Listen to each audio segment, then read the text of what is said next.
Hello and welcome to video 2 of an introduction to criminal liability.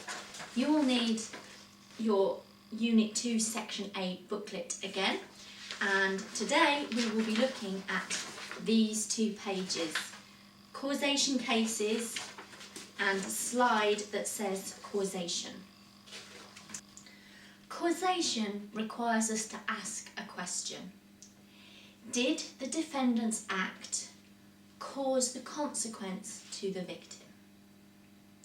So, if I stab Tom and he's taken to hospital in an ambulance, he has fairly minor injuries, but whilst on the way to the hospital a tree falls down and he's killed in the accident, am I responsible for his death? The answer is probably not. There has been an intervening act. That means that something has happened between my initial act of stabbing him and the ultimate consequence, his death. The first test that has to be proven is factual causation. The court has to ask whether the harm would have happened but for the defendant's unlawful action. This test can be seen in 2 very different cases with 2 very different outcomes. The first case that we have to look at is R and White from 1910. White put cyanide into his mother's drink. She was later found dead on the settee with the drink next to her with the poison still in it. Medical evidence showed that she actually died of heart failure and not from cyanide poisoning. It was decided that the son could not be convicted of murder because he had not caused his mother's death. So, using the but-for test, but for White's actions of poisoning his mother, she still would have died from heart failure. The other case that we have to look at is the case of R and Paget, which was from 1983. Paget was trying to escape arrest, and he used his girlfriend as a human shield against police bullets. He was attempting to get away when he fired shots at armed police officers, and understandably the armed police officers fired back. The armed police officers missed Paget and killed his girlfriend. It was decided that Paget had killed his girlfriend, caused her death, even though he had not fired the fatal bullet, because but for Paget using his girlfriend as a human shield, she would not have died. So, to prove factual causation, you have to prove that but for the defendant's act, the victim would not have been harmed. This is the first part of proving that there is a causal link. There is a link between the defendant's actions and the victim's level of harm. We then have to move on to proving legal causation. You only do this once you have proven factual causation. And the test for this is, was the defendant's actions the operative and substantial cause of the death? The link between the defendant's act and the resulting harm can be broken in several ways. The link between the defendant's act and the resulting harm can be broken by the victim's own act. So firstly, we have to look at the case of R and Roberts. The victim was injured whilst jumping out of a car. The defendant, who was driving the car, had threatened the victim. He'd grabbed at her, he tried to undress her, and he told her that he'd beaten up people who had failed to cooperate with him before. The court said that the victim's actions were reasonable in the circumstances, so it didn't break the chain of causation. On the other hand, we have the case of Williams. The victim was a hitchhiker who also jumped out of a moving car. It was alleged that Williams had tried to rob the victim, which is why he jumped out of the car. But the court felt that jumping out of the car was not reasonable in the circumstances, so that was sufficient to break the chain of causation. When thinking about the victim's own act, you have to bear in mind that the escape has to be reasonable and in proportion to the threat that the victim faced. So in the case of Roberts, the court felt that it was reasonable for Roberts to jump out of the car when faced with a serious sexual assault.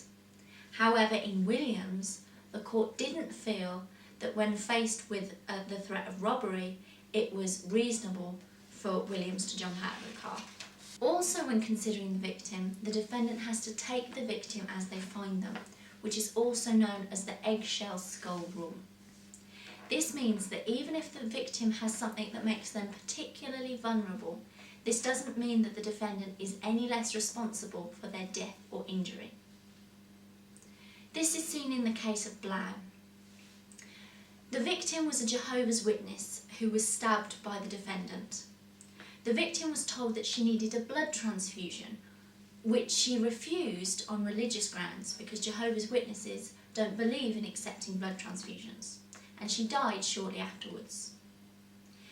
This case stated that you have to take your victim as you find them. So, even though the victim refused the blood transfusion, the defendant was still responsible for her death. Another way that the chain of causation can be broken is with the act of a third party.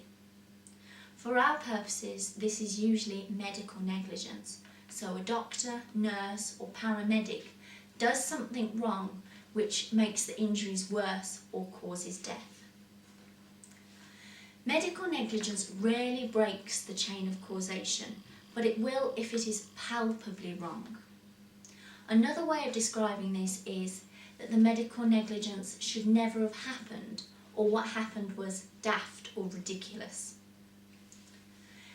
There are 3 cases which illustrate where the chain of causation will and won't be broken through medical negligence. In the case of Smith, 2 soldiers had a fight and the victim was stabbed and his lung was pierced. He was taken to the medical station where he was dropped twice and received very poor medical treatment. The medical team never fully understood the extent of his injuries which led to his death. The defendant was convicted of causing the victim's death, and he unsuccessfully appealed against this conviction. The defendant stated in his appeal that it was the medical negligence and the poor medical treatment which caused the victim's death, not the original injury. But the court held that the wound was the operating and substantial cause and consequence of the death, and therefore the defendant was guilty of causing the victim's death. Another case that you have to consider here is the case of Cheshire. The victim was shot several times by the defendant, and the victim died because of rare complications with a tracheotomy after being shot. The original wounds were no longer life-threatening, but the tracheotomy was not independent of the original gunshots. Therefore, the medical treatment won't break the chain of causation unless it is independent of the defendant's actions. The final case that we have to consider when considering the acts of third parties is the case of Jordan. This case is slightly different to the other 2. The defendant was stabbed by the victim, and the victim was then treated very badly in hospital. Although the wound that the defendant had caused was very nearly healed, the victim was given a drug which he was found to be allergic to and immediately taken off. The next day, the victim was given a very large dose of the same drug. He had a very severe allergic reaction and he died. The victim didn't die because of the initial stab wound, but he died because of the poor medical treatment, being given the drug that he was allergic to, although the hospital knew that he was allergic to it. The medical treatment was palpably wrong. To give the victim the same drug twice, knowing he was allergic to it, was just daft, and therefore this was sufficient to break the chain of causation. The final category that we have to look at that may break the chain of causation is known as an act of God. This is a completely unforeseen intervening act which can break the chain. This would include forest fires, tornadoes, meteorites, that sort of thing, something that nobody has any control over and nobody foresaw. So, that is everything that you need to know about causation. You need to understand that you are asking, did the defendant's act cause the result? You need to be able to describe factual causation and use the but-for test used in the case of Paget and the case of White.